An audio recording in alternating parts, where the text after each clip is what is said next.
No domingo passado eu falei sobre termos dois estômagos, né, irmão Jefferson? Mas aquele físico certamente já vai bradar em instantes. Do meu filho já bradou e ele teve que ser retirado. Mas abra sua Bíblia em João, Evangelho de João, e nós vamos continuar a nossa série. Nós iniciamos uma série intitulada Eu Sou, e aí nós começamos a tratar da importância dessa terminologia, e não só isso, mas tratamos também de como Jesus, no capítulo 6, ele começa a dizer, eu sou o pão da vida, e isso foi o tema da nossa palavra no domingo passado, e hoje a partir do capítulo 8, a partir do verso 12, nós vamos trazer essa palavra, e hoje nós vamos falar sobre eu sou a luz do mundo. Essa é a segunda vez, então, que Jesus está falando isso, eu sou. O primeiro eu sou foi, eu sou o pão da vida. E agora ele vem falando, eu sou a luz do mundo.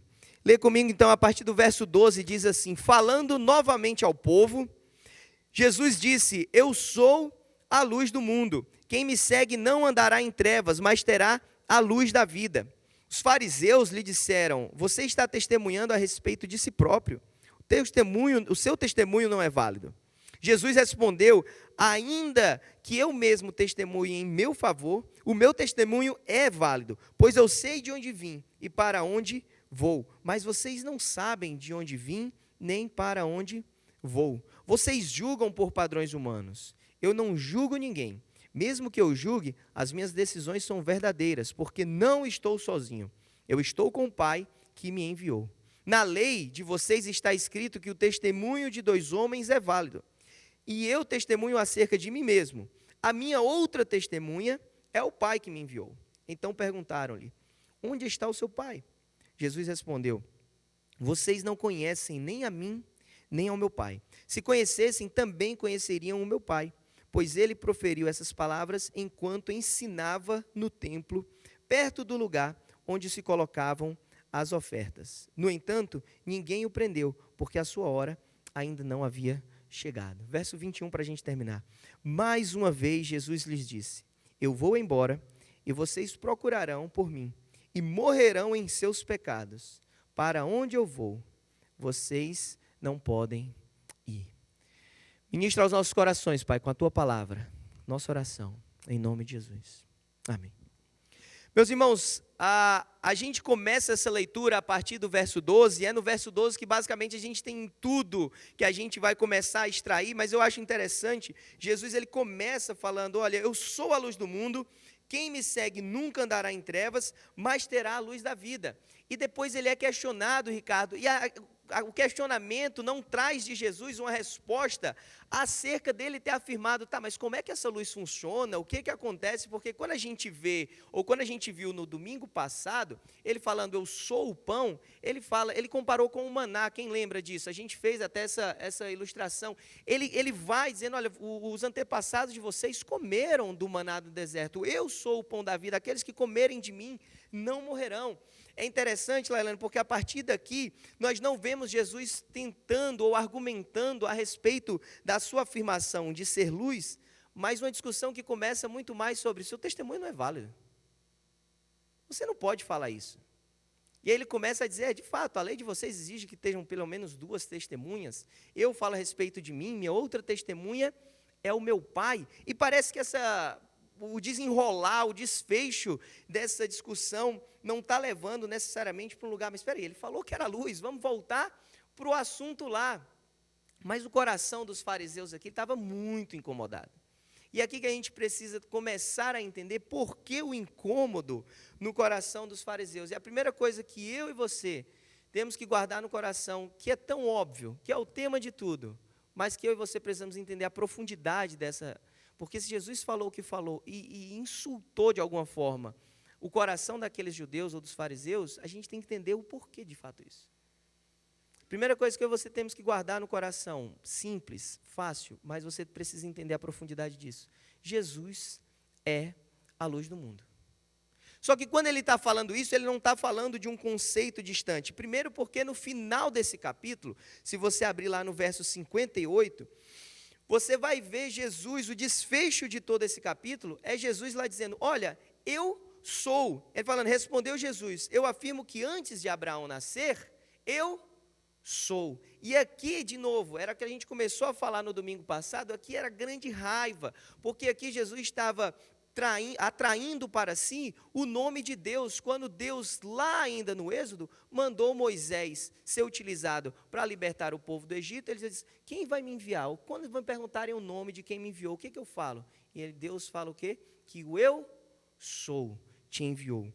Mas não é só isso. 1 João 1,5, e aí não é mais o Evangelho de João, mas é lá no final da sua Bíblia, em 1 João, capítulo 1, verso 5, vai dizer, o mesmo João, aqui escrevendo, ele vai dizer: esta é a mensagem que dele ouvimos, falando de Jesus, e transmitimos a vocês. Deus é luz, e nele não há treva alguma. Então fica claro que Deus é luz. Jesus então está trazendo para ele, dizendo: olha, eu sou a luz, Deus é luz. E essa era a grande questão que os judeus não conseguiam entender. Que eles não conseguiam aceitar que Jesus, o homem ali de Nazaré, era o Filho de Deus, Deva. E era a grande problemática entre Jesus e os fariseus, que eles tentavam prender Jesus, Jesus escapava, tentavam apedrejar Jesus e Jesus escapava, porque não era chegada a hora.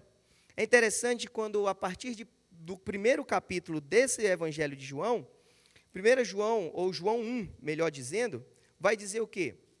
No princípio era o Verbo era Deus, o Verbo estava com Deus, ele estava com Deus desde o princípio. Todas as coisas foram feitas por meio dele. Sem ele, nada do que foi feito se fez. Uma clara alusão a Jesus.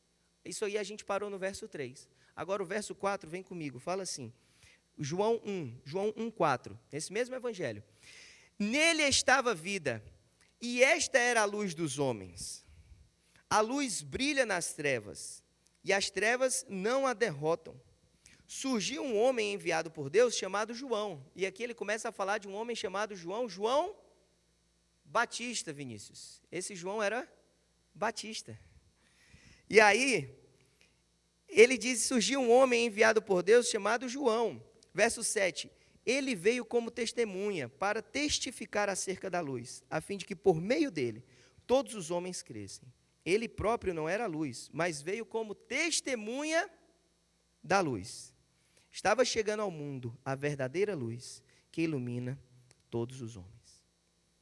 Claramente, desde João 1, a gente fez a leitura de João 8. 1 João capítulo 1, sempre a gente vai ver Jesus, ele é a luz. Mas ele não é a luz por causa de uma metáfora, de uma figura de linguagem. É porque Deus é luz. E Jesus, nessa afirmação, estava trazendo para ele a sua condição divina. Afinal, João, terminando os escritos no seu livro, ele vai falar que todas as coisas foram escritas, João 20, para que crescem que Jesus Cristo é o Filho de Deus.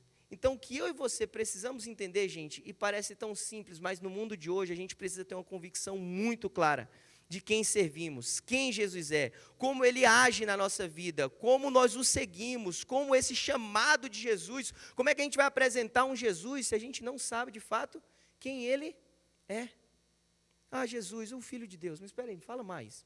E quando começam a te perguntar, você começa a gaguejar, mas por que ele era Deus? Como é que ele pode ser homem? Como é que ele pode ser Deus? E te faltam talvez argumentos. Nosso intuito aqui é dizer, a Bíblia é clara, Jesus não era um homem moral, legal, Jesus não era alguém que tinha um discurso bonito, Jesus ele é o Filho de Deus, é Deus encarnado, Deus que criou todas as coisas, se fez carne e habitou entre nós, cheio de graça e de verdade. Se isso não constrange o meu e o teu coração, a gente está olhando para ele de forma errada. Na sua imensidão, no seu poder, na sua glória. Jesus olha para ti, Carlos, ele fala contigo pelo nome, ele conhece as tuas necessidades. Emerson, Jesus olha para ti, ele sabe o teu coração. Esse é o Deus que adoramos, na sua imensidão, na sua onipotência, no seu poderio. Ele nos conhece intimamente, e ele se revela a nós pessoalmente. Jesus, ele é a luz do mundo. Mas Jesus não fala isso, Diego, de forma assim, ao léu. Porque pensa comigo, por que foi nessa hora que ele foi falar, eu sou a luz do mundo? Por que não foi nessa hora que ele falou, irmã Adriana, eu sou o pão? Ou porque não foi nessa hora que ele falou, eu sou o caminho, a verdade e a vida, Marcelo? Ou eu sou o bom pastor? Por que não foi nessa hora? Por que que nessa hora ele inventa de falar, eu sou a luz do mundo? Nada no plano de Deus acontece por acaso. Nada. E também, uma vez que quem organizou toda a Escritura ela é divinamente inspirada por Deus, é a palavra de Deus sobre nós, nada está aqui também por acaso. E para a gente entender um pouco mais por que nessa hora Jesus fala, por que ele é a luz do mundo, a gente começa a ter que fazer uma análise a partir do capítulo 7. Então vem comigo, porque no domingo passado nós falamos sobre o pão, e quem lembra o que tinha acontecido? Por que Jesus falou que ele era o pão? O que tinha acontecido antes dessa afirmação dele? Alguém lembra? O quê? Quem vai? A multiplicação dos pães. Jesus multiplicou os pães, então ele não falou depois da multiplicação, eu sou a luz. Ele falou, eu sou o pão, aplicação direta no coração do povo. Agora em João 7, ele começa a dizer para a gente que havia uma festa muito importante para os judeus. E se na sua Bíblia tiver aí o tema, às vezes, do capítulo, talvez tenha alguma coisa como Jesus vai à festa das cabanas, ou a festa dos tabernáculos, ou a festa de Sucote, como você queira chamar. E aí no verso 2 está dizendo assim, ao se aproximar a festa judaica das cabanas, os irmãos de Jesus disseram-lhe, você deve sair daqui e ir para a Judeia, para que os seus discípulos possam ver as obras que você faz. E aí Jesus, num primeiro momento, fala assim, não é minha hora, eu não vou lá. Depois, lá no verso 14, diz que Jesus chega no meio da festa. Parece até coisa de brasileiro, né? Chegou no meio da festa, já tinha começado a festa, já estava na metade do andamento da coisa. E o capítulo 7, ele termina com esse encerramento da festa. Então, vamos entender o que era essa festa e por que Jesus fala o que fala. Aí vai fazer sentido na minha e na sua cabeça por que Jesus é a luz do mundo. Quem está comigo, amém? Festa das Cabanas, ela foi instituída lá desde o tempo de Moisés, na lei mosaica, então Deus institui isso, como um memorial. O povo, quando sai do Egito, eles peregrinaram por quantos anos? 40 anos. Vamos que aqui é pregação e escola, a gente vai aprendendo junto, meus irmãos. 40 anos peregrinando. Então, eles passaram 40 anos morando aonde? Em casa de tijolo? Não, em quê? Tenda, em sucás. Sucá é tenda, sucot é tendas, cabanas, é o plural. E aí eles moram então em cabanas até chegar aonde? Na terra prometida. E lá eles estabelecem de fato. Mas lá na terra prometida eles tinham que celebrar essa festa como um memorial, como uma lembrança desse momento em que eles caminhavam em toda a peregrinação durante o deserto, durante a caminhada no deserto, sobre a provisão de Deus, sobre a proteção do Senhor, sobre a temporalidade dessa caminhada até chegar ao destino final, a terra que Deus tinha prometido a eles. Então é nesse período que também, no domingo passado falamos, que cai o quê? O maná. Agora, só tinha maná no tempo que eles caminharam no deserto? Sim ou não? Não. Desde a saída deles do Egito, pelo menos duas coisas, eu posso dizer assim, só para a gente ilustrar, caminhavam, moviam-se com o povo. Quem lembra o que era? Não sei se minha pergunta está tão boa. A nuvem, uma nuvem que podia vir para o Texas em nome de Jesus. Por quê? Porque no meio do sol, aquela nuvenzinha para fazer a gente caminhar, aleluia. Mas a nuvem, ela se colocava diante do povo e protegia. E à noite, o que tinha à noite? Uma coluna de fogo. Aleluia, os irmãos são maravilhosos. Todos sabem demais. E aí o que acontece? A coluna iluminava eles e guiava e permitia que eles se movessem, mesmo em meio à noite. Isso era o período também que eles estavam nas sucás, ou nas sucotes, se quiser falar assim, que era um período que eles estavam nas tendas. Então, essa festa olhava para todo esse período do povo de Deus. Só que eles viviam em tenda o tempo todo? Não. Surgiu no coração de um homem chamado Davi o desejo de construir não uma tenda, mas o que? Um templo. Ele não constrói, quem constrói é Salomão, mas a partir então do templo em Jerusalém, Páscoa, grava comigo, Páscoa, tabernáculos, essa festa que a gente está falando agora, e Pentecostes moviam todo o povo para esse lugar, para o templo em Jerusalém, para que eles celebrassem ali. A celebração, então, dessa festa das cabanas, ou dessa festa dos tabernáculos, durava uma semana. Então, Jesus chegou no meio dessa semana, segundo o capítulo 7, e ele fica até o final dessa semana. Um tempo de festa e de alegria. Segurei já aquela imagem, Mário. E aí o que acontecia?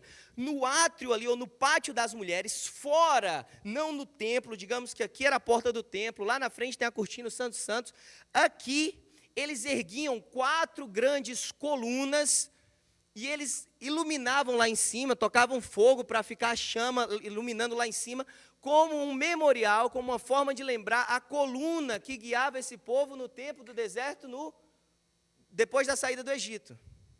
7 dias eles acendiam.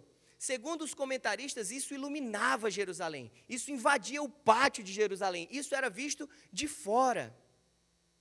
No 7º dia, à noite, era festa, era alegria. Aquilo era acendido ao final do dia, ou ao cair do sol. E eles passavam a noite ali, arpistas, levitas, adorando, celebrando, pulando, se alegrando, dançando, cantando, salmodiando ao Senhor.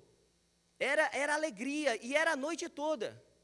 De manhã, o sol vinha, aquilo já não tinha mais o brilho da chama, apagava. Na noite seguinte, por 7 dias. Chega o último dia, acaba o capítulo 7. Por isso, e aí mostra só para mim, Mari, só para os irmãos tentarem, eu peguei algumas imagens, era algo mais ou menos assim. Tem uma outra imagem também, que eles faziam essa chama e colocavam ali no pátio em Jerusalém. Por isso, quase isso. Por isso, meus irmãos, que no versículo 20 que nós lemos, na discussão, quando Jesus, a partir do verso 12, fala que ele é a luz do mundo, ele fala assim no verso 20, isso não foi colocado na Bíblia por acaso, meus irmãos, isso não foi colocado à toa. No verso 20 está falando assim, Jesus proferiu essas palavras enquanto ensinava no templo, perto do lugar onde se colocavam as ofertas. Jesus, então, ele traz essa afirmação que ele é a luz do mundo, depois de 7 dias de festa do povo de Deus. Agora a luz daquela tocha tinha se apagado, Jesus está ali no local onde as ofertas eram colocadas, ou seja, todo mundo via e ele estava ali ensinando, e aí ele fala, se essa luz apontava para alguma coisa, deixa eu falar uma coisa mais profunda para vocês. Eu sou a luz do mundo. Por isso que não é aqui que Jesus fala de pão. Por isso que não é aqui que Jesus fala de porta. Por isso que não é aqui que Jesus fala de pastoreio. É por isso que aqui, depois dessa festa, Jesus fala de luz. E ele é a luz do mundo, ele não é a luz simplesmente para o povo que saiu do Egito, para o povo de Israel, mas ele é a luz para as nações, porque há uma necessidade comum, brasileiros, americanos, todos, nós precisamos de Jesus. Em Isaías 42, se você for ler Isaías 42, o verso 6 começa falando, eu, o Senhor, chamei para a justiça, segurei firme a sua mão, eu o guardarei e farei você um mediador para o povo e luz para os gentios. Já apontava para Jesus, assim como o maná, que nós falamos no domingo passado, já apontava para o pão da vida que viria saciar toda a nossa fome. Agora essa coluna não era simplesmente uma manifestação de Deus distante, não era Deus ali no meio do povo se manifestando, mas agora é o Cristo vivo, é a luz do mundo. Eu e você precisamos dessa luz, porque Jesus Cristo veio para que a gente tenha luz, para que as nações possam viver debaixo dessa luz. Voltando para o verso 12, para a gente caminhar, ele fala assim, quem me segue nunca andará em trevas. Ótimo, maravilhoso. Ninguém quer andar em trevas. Quem quer andar no meio da escuridão? Ninguém. Todo mundo quer andar num caminho claro. A ideia aqui no original é literalmente esse nunca andar, é assim, em hipótese alguma, será capaz, se alguém me tem como a luz do mundo, é impossível essa pessoa andar em trevas. Não é um achismo, não é assim, quem me segue não andará em trevas, não é assim, sob hipótese nenhuma, jamais, é impossível você andar em trevas. Mas por que a gente então tem que eliminar as trevas? Eu cheguei a 3 conclusões muito rápidas, ou muito práticas, e espero que façam sentido na sua mente e no seu coração. Primeiro, porque, irmã Dulce, as trevas nos impedem de ver o caminho. Se está escuro, a gente não tem noção de onde a gente está pisando, porque as trevas tornam a nossa caminhada difícil, tornam a nossa caminhada perigosa, porque a gente não sabe o que tem na frente, onde é que a gente vai esbarrar, se tem uma armadilha, o que tem. Torna a nossa caminhada, então, lenta, porque ninguém sai correndo no escuro. Se cai, certamente vai se bater. Porque a nossa caminhada, se fosse no meio da escuridão, seria uma caminhada difícil, seria uma caminhada sem perceber o caminho. E Jesus não deixa isso fora da palavra de Deus. Ele mesmo fala isso. João 11, ele diz assim, não há 12 horas no dia, João 11, 9, para quem está com a Bíblia na mão. João 11, 9, Jesus respondeu, não há 12 horas no dia? Se algum homem andar de dia, ele não tropeça, porque ele vê a luz deste mundo. Mas se um homem andar de noite, ele tropeça, porque nele não há luz. E aqui começam os problemas na nossa vida, os tropeços na nossa vida. Porque talvez eu e você, em alguns momentos na nossa caminhada, a gente tenta caminhar sem a luz. A gente tenta enxergar com o nosso próprio olhar.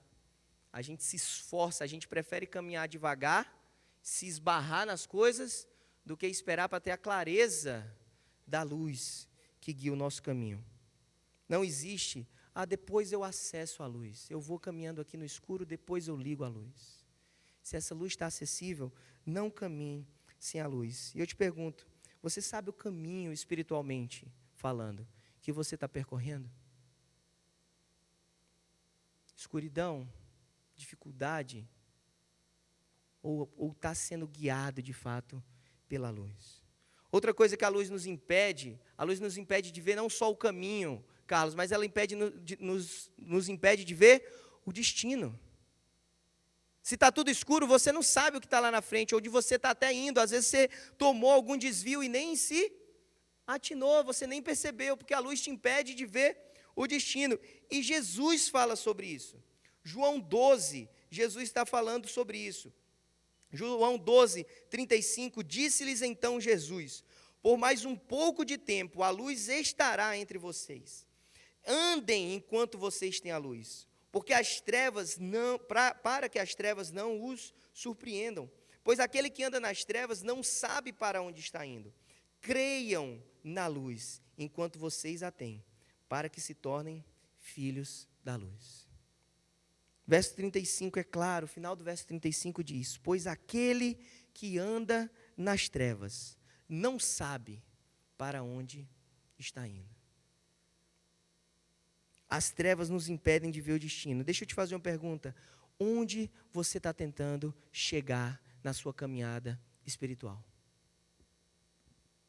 Você sabe, é claro isso para você, o seu desejo? É claro o que você busca no seu relacionamento com o Senhor? É claro para onde Cristo está te levando?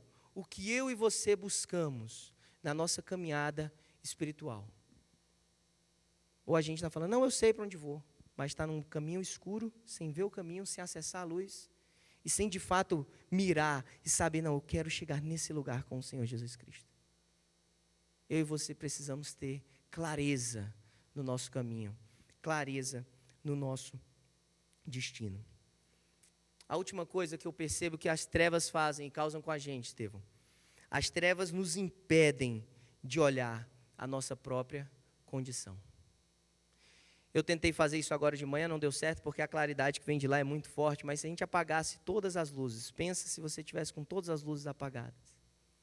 Certamente você não consegue nem discernir, você sabe que você está ali, claro, né? Mas você não consegue se enxergar.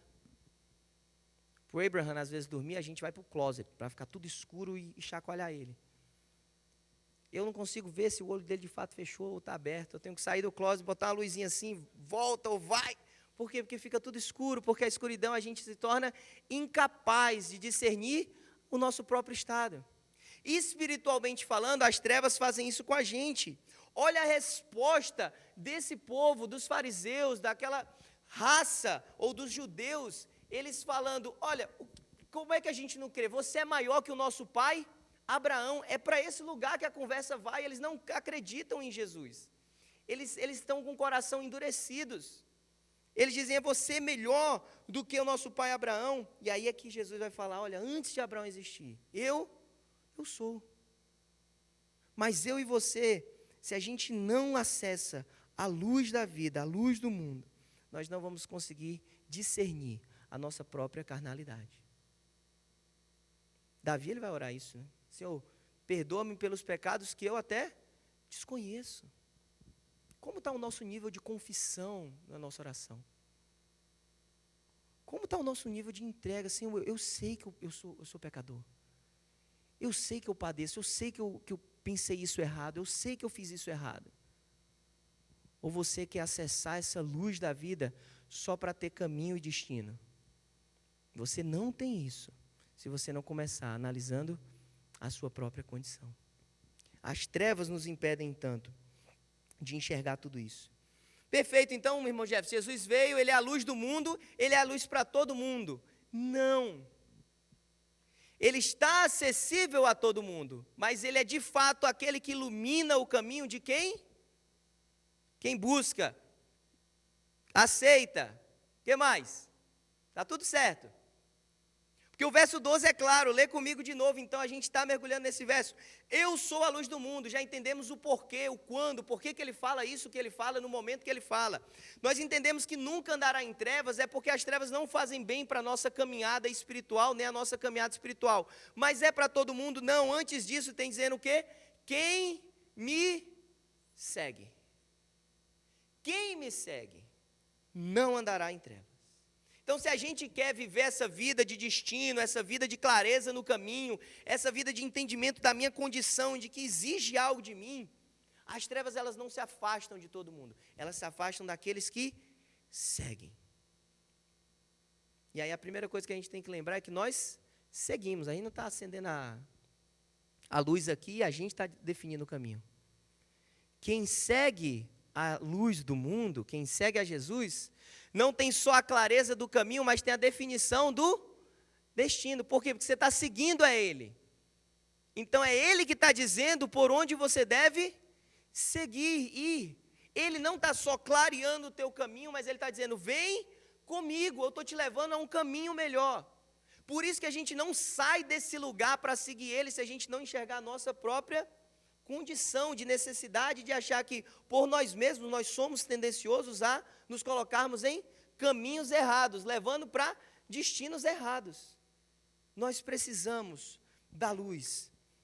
Quem segue não é Jesus que nos segue, somos nós que seguimos a Jesus. Aí eu pergunto mais uma vez: é melhor seguir de perto ou de longe, Ricardo? Quando você fala assim: olha, vamos aqui nós dois, vamos lá no restaurante, pode ir, daqui a 10 minutos eu saio, eu vou te seguindo. É assim que você faz? Você faz o quê? Vai devagar, porque eu estou te seguindo, eu estou atrás, você precisa olhar. Eu te pergunto, se a gente apagasse todas as luzes aqui, o que ia acontecer? Ia ter o quê? Trevas, escuridão. Mas eu tenho um botão lá atrás, que eu tenho como ligar a escuridão? Não, porque a escuridão, na verdade, ela não é definida de uma forma ativa, ela é uma ausência de luz. Não existe o botão ligar escuridão, existe o botão desligar a luz. Quanto mais distante, então, eu estou dessa luz, mais escuro o meu caminho vai ficar. Quanto mais perto eu me coloco dessa luz, mais clareza eu vou ter no meu. Então não se segue Jesus de longe, se segue Jesus de perto. Quão perto eu e você estamos na nossa caminhada com Jesus? Não, pastor, estou bem perto. O que nós temos feito para isso? Orando todo dia? Como é que a gente vai seguir alguém que a gente não ouve, que a gente não conversa com? É buscando na palavra todo dia? É se consagrando? Porque senão nós vamos estar nos enganando, nós vamos estar vivendo nesse ambiente que está afastado da luz e com escuridão, mas achando que a gente está bombando, acessando a luz direto. Não, eu estou pertinho aqui, eu estou olhando. Mas às vezes a luz está lá distante, você aqui está escuro, mas quando eu precisar eu dou uns passos para lá. Não é assim que funciona. E não é assim que funciona porque Êxodo 3, irmã Maristela vai nos falar que Êxodo 3 é justamente o texto que nós não lemos, mas mencionamos, que a coluna de fogo seguia o povo. Então, vou aproveitar que a irmã Maristela está abrindo, vamos lá. Êxodo 13 vai falar o seguinte, Êxodo 13, verso 21. Durante o dia, o Senhor ia adiante deles, numa coluna de nuvem, para guiá-los no caminho. De noite, numa coluna de fogo, para iluminá-los, e assim podiam caminhar o dia todo. Agora, olha a beleza desse texto, que define como é a relação de Deus conosco. É assim que a luz do mundo quer caminhar comigo e com você. Aprenda isso hoje, em nome de Jesus. Verso 22. A coluna de nuvem não se afastava do povo de dia, nem a coluna de fogo de noite.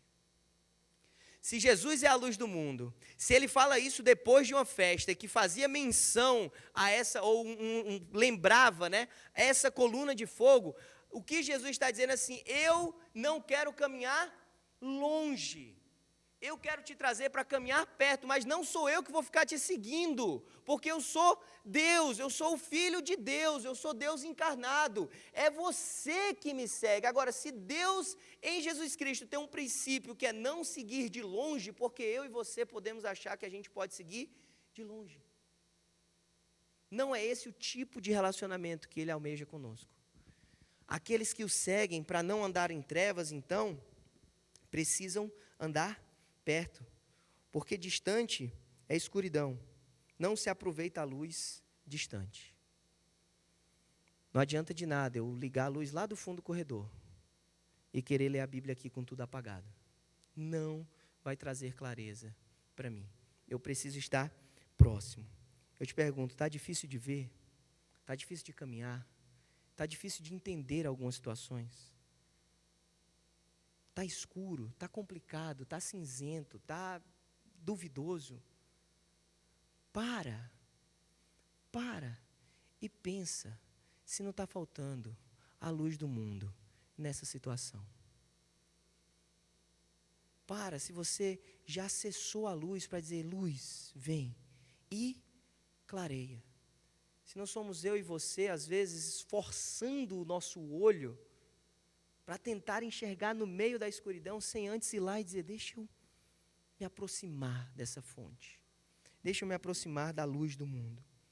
Porque o relacionamento que Ele deseja ter conosco é um relacionamento de proximidade. Esse verso termina, ele termina dizendo, eu sou a luz do mundo, quem me segue nunca andará em trevas. E ele vai além, ele fala, mas terá a luz da vida. Aqueles que seguem a Jesus, então, não simplesmente deixam de andar em trevas, mas eles passam ao quê? Ter a luz da vida. E aqui fica claro porque ele sai dessa terminologia luz do mundo e agora no final desse mesmo verso ele começa a falar sobre luz da vida. É claro então que escuridão simboliza morte e luz é a luz da vida. A escuridão é a escuridão de morte. O que ele tem para nós é vida. E quando ele diz, olha, não simplesmente vão acessar essa luz da vida, mas ele fala que vocês vão ter a luz da vida. Ele está compartilhando quem ele é conosco, e é por isso que o Espírito Santo veio em cada um de nós, ou se você já entregou sua vida a Jesus Cristo, você detém, você é habitado pelo Espírito Santo de Deus, você simplesmente não se relaciona com a luz, mas você tem a luz da vida em você. Afinal, Jesus Cristo também, lá no seu Sermão do Monte, ele vai lembrar que nós somos sal e luz. Vocês são a luz do mundo. E aí ele dá uma advertência para o povo, ou para os seus discípulos, quando estão ali ouvindo esse Sermão do Monte, ele fala, ninguém acende uma candeia e coloca embaixo de uma vasilha, não se cobre. Ele diz, ao contrário, coloca-se num lugar apropriado, se ilumina, e assim ilumina todos os que estão na casa. assim brilhe a luz de vocês diante dos homens, para que vejam as suas boas obras e glorifiquem ao Pai de vocês que está no céu. E aqui vem algumas advertências talvez para a gente. Nós nos relacionamos e queremos essa clareza no caminho, perfeito, maravilhoso. Só que ter essa clareza no caminho implica que nós temos em nós a luz. E se temos em nós a luz, a advertência em Mateus é que não se pode esconder essa luz. Então, se nós caminhamos e nós cremos nessa luz do mundo, nós também temos um chamado muito claro para iluminar. E se eu e você, então, nessa manhã, afirmamos que possuímos essa luz, a pergunta é: qual escuridão a gente tem rompido através da luz que há em nós? Qual vida, qual pessoa, o que a gente tem feito para manifestar essa luz que há em nós? Se nós temos toda essa convicção no nosso coração, eu tenho a luz do mundo, eu sigo a luz do mundo. Minha pergunta é, então, o que você está iluminando? O que eu estou iluminando? Quem eu estou alcançando através de possuir essa luz? Nós não simplesmente seguimos ao Senhor de perto como um desejo ardente no nosso coração, dizer: Senhor, eu vou te seguir, eu te amo, eu te quero. Sim, queremos, andamos, seguimos de perto, mas essa frase não exclui de nós o Senhor: mas eu vou brilhar, eu vou trazer glória ao teu nome, eu vou evidenciar boas obras que glorificam a Deus o Pai. Não se pode esconder você. Essa é a palavra de Deus, quando Ele fala: vocês são luz do mundo. Não se esconde. Se não se esconde, nós temos que estar impactando a vida de alguém. Nós temos sido uma luz escondida, ou nós temos sido uma cidade sobre um monte. Assim como Deus, através do chamado de Moisés e de toda essa provisão do maná, da coluna de fogo, da nuvem, enviou Moisés, eu e você somos chamados e enviados. Usufruir desse relacionamento com Deus não é uma via só nós e Ele. É uma via que precisa alcançar outras pessoas. E eu te convido nessa semana, se você já entregou sua vida para Jesus, se você tem consciência que você segue a Jesus, que você segue a luz do mundo, eu te convido, quem você vai iluminar através da luz de Cristo que habita em você? Quem essa semana você vai iluminar? Quem eu vou iluminar? Através da luz que habita em mim. Jesus, ele fala: enquanto eu estou no mundo, eu sou a luz do mundo. É impossível a gente viver com Jesus e andar em trevas. Não é isso que o texto nos garante. Não é isso que João, lá em 1 João, também vai falar. Porque ele fala o quê? Se andarmos na luz como ele na luz está, temos comunhão com o Pai. E o sangue de Cristo nos livra de todo o pecado. É claro essa relação de andar na luz e caminhar na sua salvação. Ou andar em meio às trevas e caminhar no meio da morte espiritual. Como, Ricardo, a Bíblia não fica perdida em nada, nós mencionamos a festa das cabanas no capítulo 7, confere? No capítulo 8, Jesus fala que Ele é a luz. Quem sabe o que acontece no capítulo 9? Jesus cura um cego de nascença. Porque nada acontece por acaso. Deus tem os seus planos. Alguém que vivia na profunda escuridão da vida, agora, através do agir daquele que é a luz do mundo, tem os seus olhos abertos e ele pode ver. E Jesus usa esse milagre para combater a cegueira espiritual do povo de Israel, ou dos judeus. Se no domingo passado eu falei, nós temos 2 estômagos, talvez hoje eu diria, nós temos mais do que 2 olhos. Nós temos 2 pares. Nós temos olhos espirituais. Nós temos os nossos olhos físicos. Às vezes eu e você estamos querendo enfrentar essa vida com os nossos olhos físicos abertos, mas com os nossos olhos espirituais fechados. Quando o convite de Deus é que enxerguemos através dos nossos olhos espirituais, primeiro Ele que é a luz do mundo, para então abrirmos os nossos olhos e decifrarmos todas as circunstâncias da nossa vida. Que eu e você possamos pensar se essa luz do mundo tem de fato invadido a nossa vida, se nós temos seguido a luz do mundo. E se há alguém entre nós com os olhos fechados ainda, como que cego espiritualmente, eu te convido, entrega o teu caminho ao Senhor. Entrega a tua vida ao Senhor. Deixa o Senhor Jesus abrir os teus olhos, como Ele fez com alguém que era cego de nascença. Eu e você também somos, porque a Bíblia fala que nós nascemos em pecado. Todos pecaram, destituídos estão da glória de Deus. Espiritualmente nós somos cegos e precisamos que a luz do mundo invada nossos olhos espirituais e rompa todas as escuridões, ou toda a escuridão, para que eu e você possamos de fato enxergar a vida e termos vida espiritual abundante no Senhor Jesus Cristo. Nós vamos cantar, que Deus ministre ao seu coração, que você de verdade, meu irmão, meu convite é, às vezes a gente escuta uma palavra e o Senhor estava ministrando ao meu coração isso. Jesus é a luz do mundo, Jesus é o caminho, a verdade e a vida, e a gente talvez vai cheio de preconceitos no sentido de termos conceitos prévios formados. Claro que Jesus é a luz do mundo, pastor. Pela madrugada, o Senhor está aqui esse tempo todo falando isso. Que o seu coração não seja assim. Eu, às vezes, tenho a tendência de olhar e ler rápido algumas coisas nas Escrituras, e o Espírito Santo sempre me chama e diz, tem mais. Sempre tem mais. Sempre tem mais do Senhor. Que a luz do mundo, de fato, possa invadir a sua vida, entrar no seu coração. Não tenha medo de confessar que eu e você temos a tendência de querer andar na força do nosso braço, na escuridão.